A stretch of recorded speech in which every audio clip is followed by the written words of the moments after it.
for me, it has to have a function.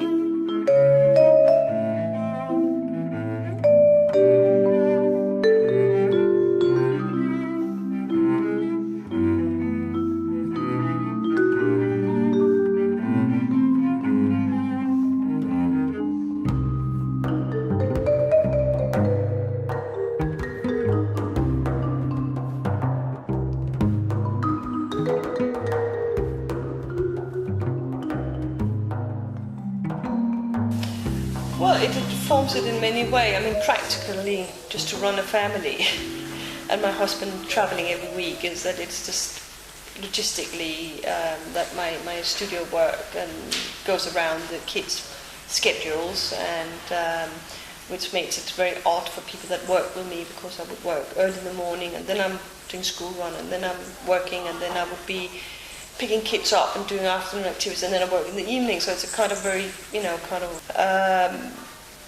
as a designer, well, I'm sure that obviously you have, as a mother, there's a certain things that are very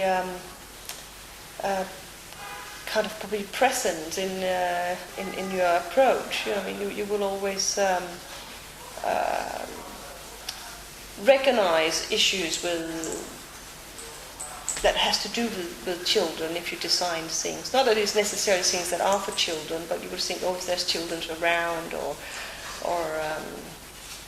that materials are, you know. I mean, I think there is a certain kind of softness, you know. I mean, I probably would never do anything with pointy edges, because I just know, I mean, that's impossible to have in a house with kids. You would never have. I mean, obviously there's edges. It's not that I make rounded edges, but you would think that there's a certain kind of things that that might be dangerous, or certain heights, and I think it's kind of, you can't probably help yourself to just register that kind of issues with the kids that you would have in a house, where if they climb around on things that they're not going to damage themselves,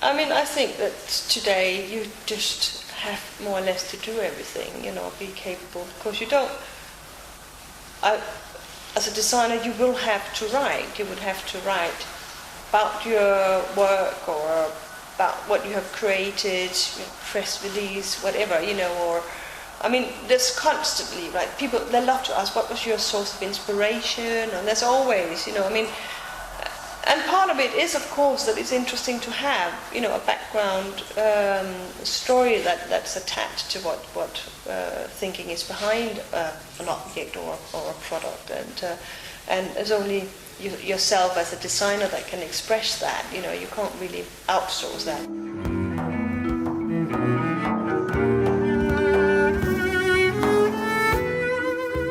Oh, I love to be in a workshop and picking up models, and that's playtime. That's the best time, yeah.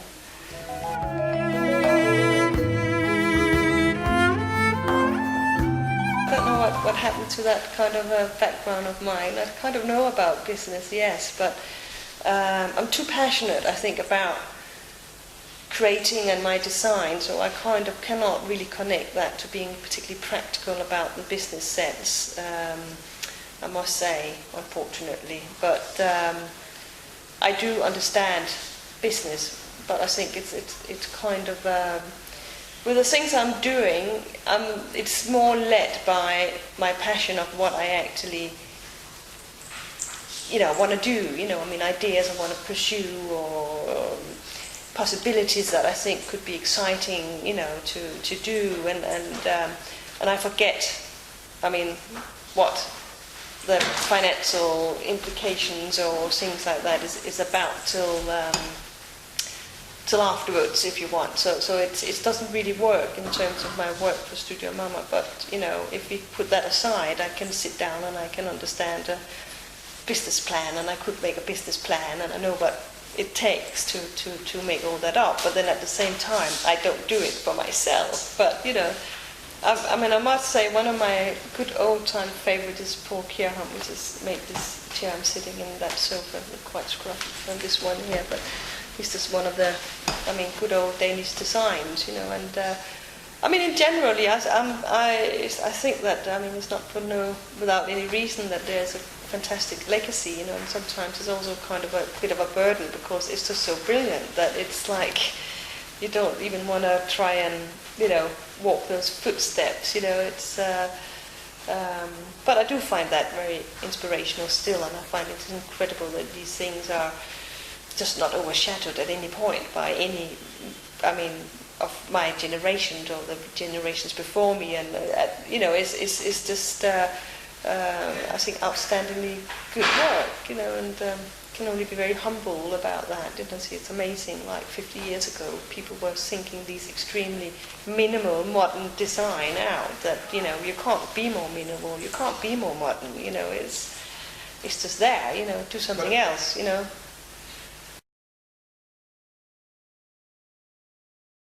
Well, I mean, probably in our part of the world, and most of us, you know, we probably don't, but we are, you know, brought up in a consuming this kind of environment that we seem to have. There's no end to our desire. I mean, I'm probably a bit less, but look at my kids. You know, it's like unbelievable. You know, I mean, there's a new game, and there's this, and there's a new, and then it's, you know, whatever console. I mean, whatever. There's no end to every day they could ask for something. You know, I mean, there's a part of it. I think there's a quality issue, which makes things not last as they did. You know, unfortunately, even the re-edition of old designs, they start putting plastic wheels and, you know, a beautiful old, you know, Arne Jacobsen office chair, you know, and it has nothing to do with the beautiful metal wheels that came with original, and it's endlessly, I mean, the Eames chairs made in polypropylene is just not aging with grace like the glass fiber, but there's other good reasons for doing it. But so, I mean, I think that's a lot of reasons why things don't last. I mean, IKEA's furniture, I mean, you buy a stool for a tenner, it might last you very well for 5-10 years, but it's most likely would not last you longer, and it was never probably meant to last for generations, I guess. You know. I mean, for me, I mean, luxury is about quality. I mean, I know there's a lot of branding in luxury, which is probably where luxury has killed itself, you know, but the ultimate luxury is, I mean, for me, customized, high-end quality, you know, craftsmanship and skills that are extraordinary. And that will last, because that's part of it, that is made with the best ingredients you would ever, you know, be able to touch. I mean, I'm not particularly interested in luxury. I mean, it's nice to even now and then be treated, but I think there's a certain things with luxury. It's a bit, you know, it's not my, you know, not what I'm interested in. Well, I love to go and have a, you know, hand-sewed suit made, you know, one day, or handmade shoes. It's not, I mean, of course, I mean, but as an industry, I think it's totally not of interest to me. I mean, all the branded luxury thing, I'm not interested in that at all.